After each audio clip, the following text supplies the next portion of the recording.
Hi friends, welcome to Delsie. So I just got home. It's late afternoon, almost supper time. I was supposed to go to St. John's today because I need a new cell phone desperately. My phone is ready to crash.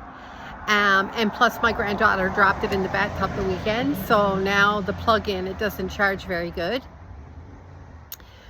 But anyways, yeah, my plan was to go to St. John's and get all that taken care of. But I got a call from my father yesterday evening, and he sounded pretty stressed. Mom was having a really bad day, and he was worried. I think he panics when it's just him and mom there. So he called and said he knew I was busy, but he wanted to let me know that mom is not doing well, and she's not drinking enough water.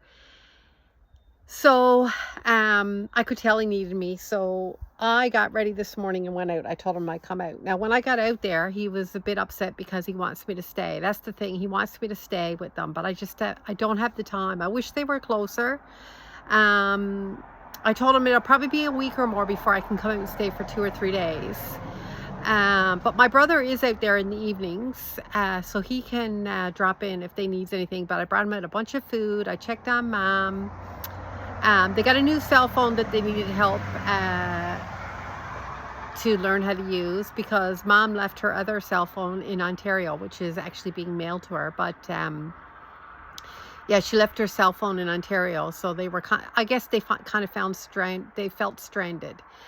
But anyways, I went out and everything seems okay. So they've got no more appointments now until late July, but I'm thinking I think my sister's coming in August to stay with them for a while, her and her husband.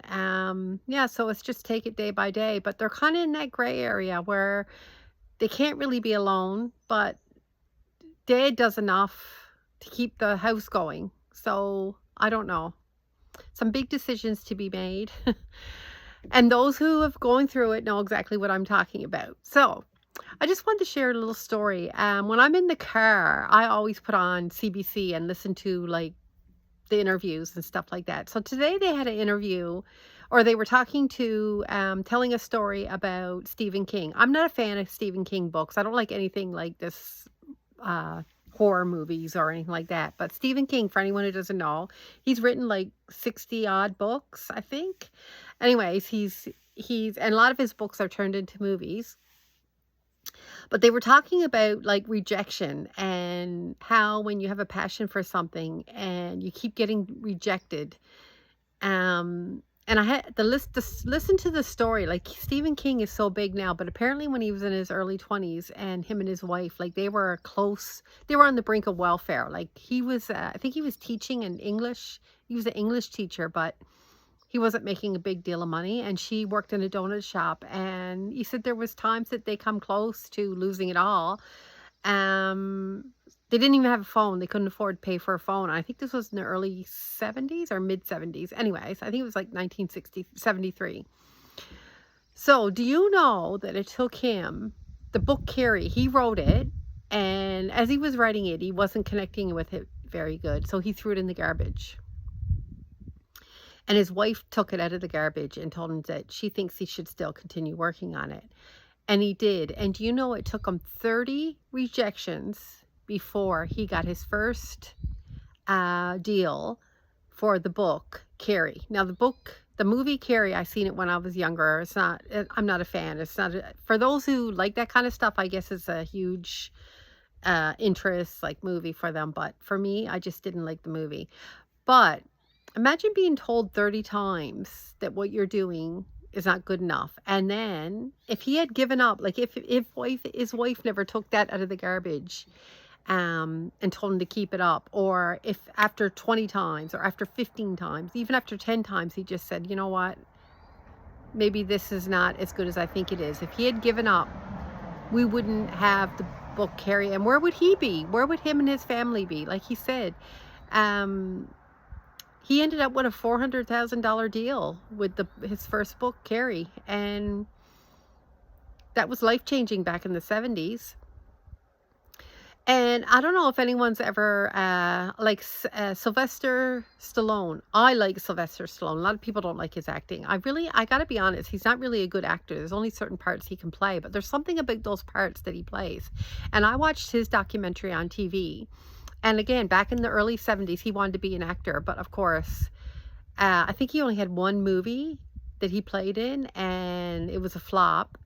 Um, and everyone kept telling him that no, like uh you're not a good actor, and he couldn't get any work. He was couch surfing.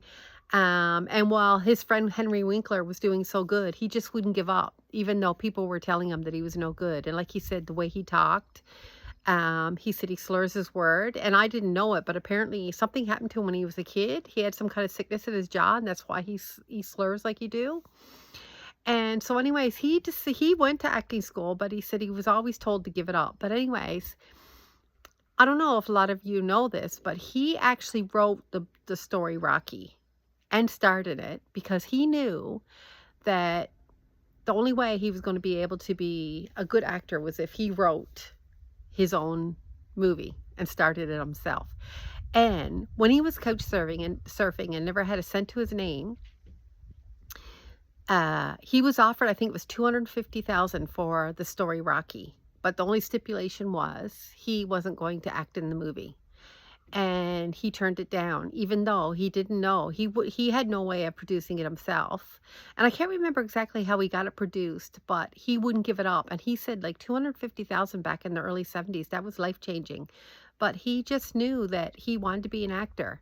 So imagine if he had given up and we wouldn't have had Rocky movies. Like Rocky movies are such a I think everybody needs to watch Rocky movies. There's something so nice about the stories. But yeah, imagine if we never had Rocky movies because he just decided to give it up. And imagine if he did sell it, and he wouldn't be an actor today probably. And um, the movie Rocky probably wouldn't have been as good because I can't picture anyone else playing that movie so good as Rocky. And that's like Rambo's. He wrote all his Rambo movies and he started them himself. So it just made me think, like, when you're feeling like you're getting nowhere and you're spinning tires and you're getting nowhere, don't give up. It was a clear message to me, don't give up. So yes, I'm working really hard to get Delsie's up and running, and there's days that I feel like I'm treading water and getting nowhere, but guess what? Things are looking up. So can't wait till next weekend. I'm working really hard to get stuff done. I know I haven't showed a lot of merchandise. It's only because, guys, I'm just in the midst of it all, like just trying to work through it. But hang in there. I am doing the outfits of the day. It's not for sale, but I guess it's something just to pique your interest. Some people seem to be enjoying it. Yeah, but thanks for tuning in, guys. And like I said, I'm just posting my videos just to keep my algorithm going and flowing.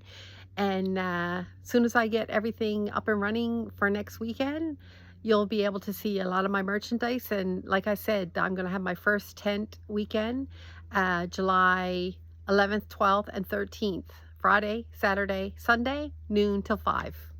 Thanks, guys. Bye.